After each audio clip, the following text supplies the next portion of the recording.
Can you see what I'm doing here? I'm doing something that I call double tapping. And there's a really big reason that I do this, and this is a trick that only some seasoned professionals know how to do. Now, my favorite filler material for TIG welding stainless steel is definitely gonna be some of this thin stuff here. This here is 035, just under 1 millimeter thick basically. It's pretty thin stuff. Most people typically think that this is only used for TIG welding thin base material, but I'm gonna break these rules and I'm gonna show you why. With this thinner filler material, it would work really well for thinner base material. Typically, this base material would be somewhere around similar thickness. So using this thin stuff as well as thin base material, it's gonna mean basically that I can use much less heat and still achieve adequate penetration. I can make really tiny and refined beads, nice tight stepping, really consistent looking. And because of this, the heat affected zone is gonna be nice and minimal. This is gonna indicate a really good balance in between the overall heat input used as well as the filler material amount I am using. Because these details all add up really well with one another, we're gonna see good looking gold and clean passes. And with some joint configurations, you're gonna be able to flip it over and see some penetration too. These are all details that are gonna add up to some great looking passes that are gonna achieve proper welding into the base material just like we want. However, sometimes I would have a job where I would be required to weld some different types of projects, and this would commonly force me to step up to using a thicker filler material. Thicker base material, more heat being used. Typically the common knowledge was to ditch the thin material and grab something a little bit thicker. Commonly a step up to about 0.060 or 1.6 millimeter filler material, or even the jump all the way up to some real thick stuff like 3/32 of an inch. Most people just treated this situation like it was the way it was. But for some reason, when I was first getting going, I really struggled to get things looking as refined and tight and consistent as I could with the thinner filler material. My filler rod would always get stuck on the edge of the puddle. It drove me insane.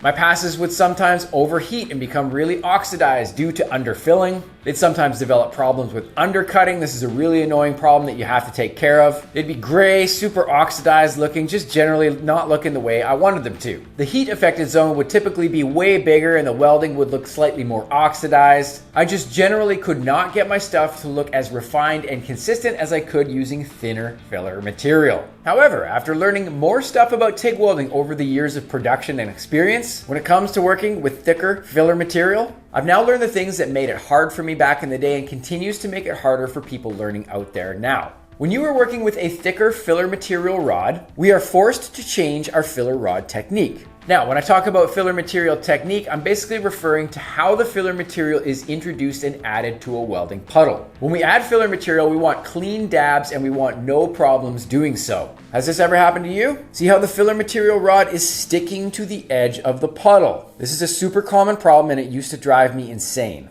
Check it out, look at this diagram right here. This is where we want to feed the filler material to.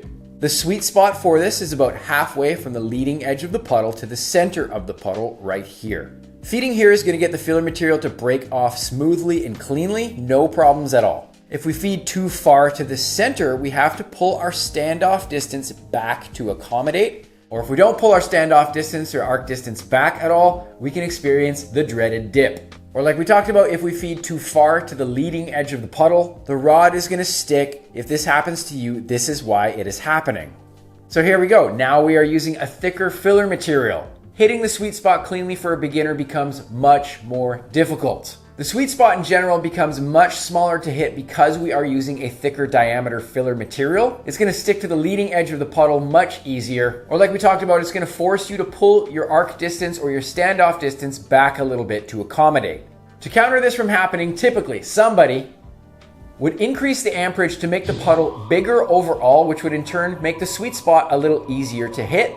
But my overall heat input would become much higher. This would sometimes lead to bigger heat affected zones, which I did not want. This would make it more challenging for the gas to do its job, properly cover the welding area. I would in turn experience a little more oxidization and just generally increasing the chances of me having a bad finish with my welding. Look at this stuff right here. This is 1/4 inch material. This stuff is thick.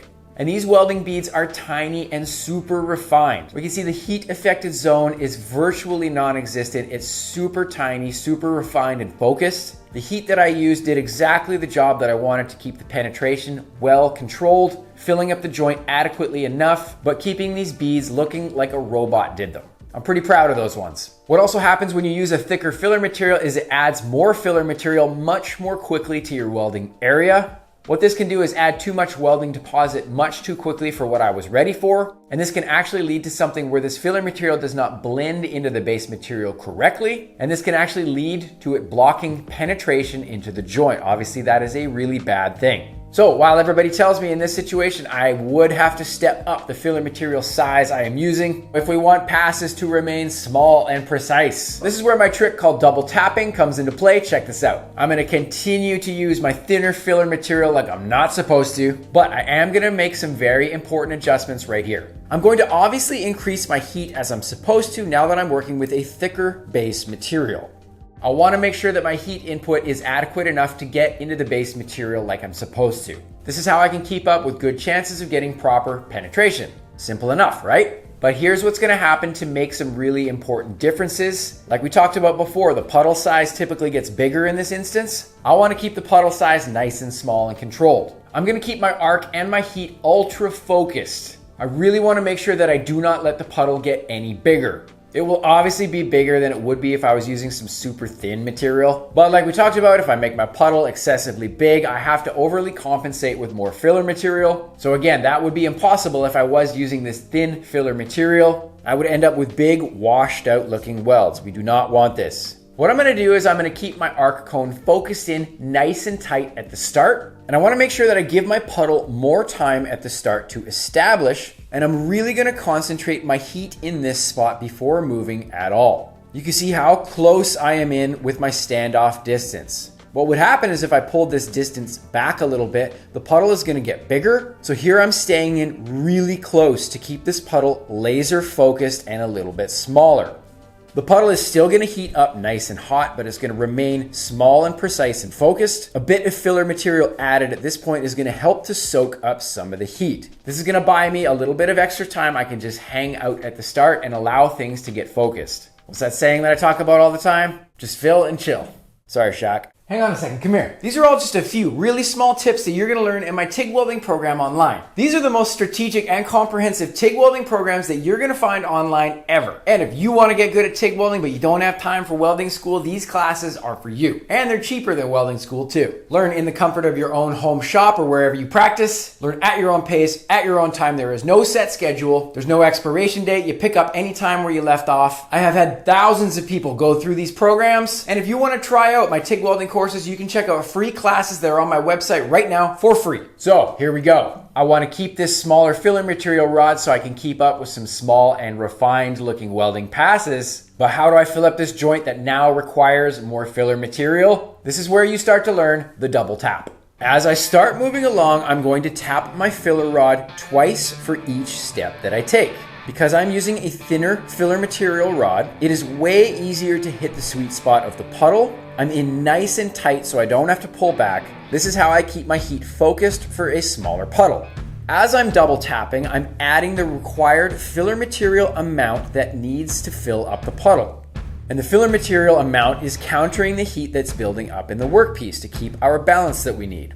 Now, you may ask, why don't you just feed more filler material into the puddle instead of just doing this double tapping thing? That is a great question, and you could make somewhat of an argument for this, but personally, I find that the amount of filler material for each time you add it becomes a little less consistent. You would have to be very good and very comfortable to gauge exactly the same amount of filler material as you push it into the puddle each step that you take.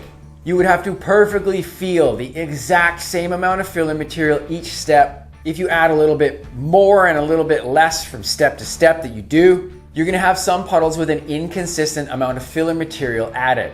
Again, we're talking about building crazy consistency here. What we wanna do is that robot level consistency. The sensation of a tap is much easier to feel and gauge how much filler you're adding each time. I find this much easier to add the exact amount of filler material each tap that you do, and you can even use the amount of tapping at your discretion too.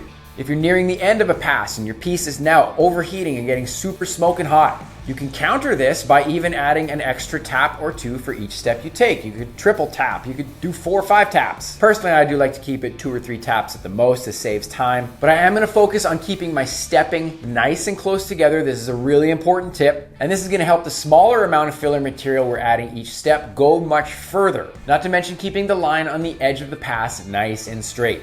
If you step too far apart, you might have the perfect amount of filler material that you have added to each step that you've taken, but a further distance in between each step is gonna throw a problem into the mix here.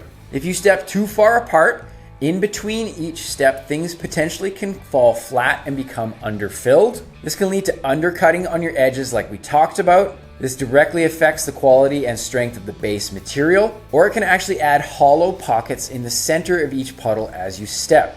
Not to mention the edges can go in and out as opposed to staying straight like we want. The hollow pockets in the center can also later lead to problems like crater cracks down the line or forming oxide. So this is important. Here's the checklist of what we want in an order that we want to do it here. 1, a hot start that is focused and controlled and stays exactly the size that we want. We don't want things getting bigger. A little bit of filler material is going to help to absorb a bit of the heat at the start and prevent things from getting too big. Once you start moving, tap your filler material twice each step that you take. This will adequately fill up the weld to prevent undercutting, as well as balance out your heat and prevent oxidizing. And 3, keep your stepping distance nice and tight together. This is going to give your welding a robotic-like consistency, and it's going to keep the lines on the edge of your welds super straight. Hey, plane, shut the up. Okay, in the description below, there is going to be a link that's going to take you to my website. You can get a PDF checklist of all of this information and more for free. It's going to have all of these steps that we've talked about here, as well as some common troubleshooting that's going to help you get out of some of these problems that you may be encountering.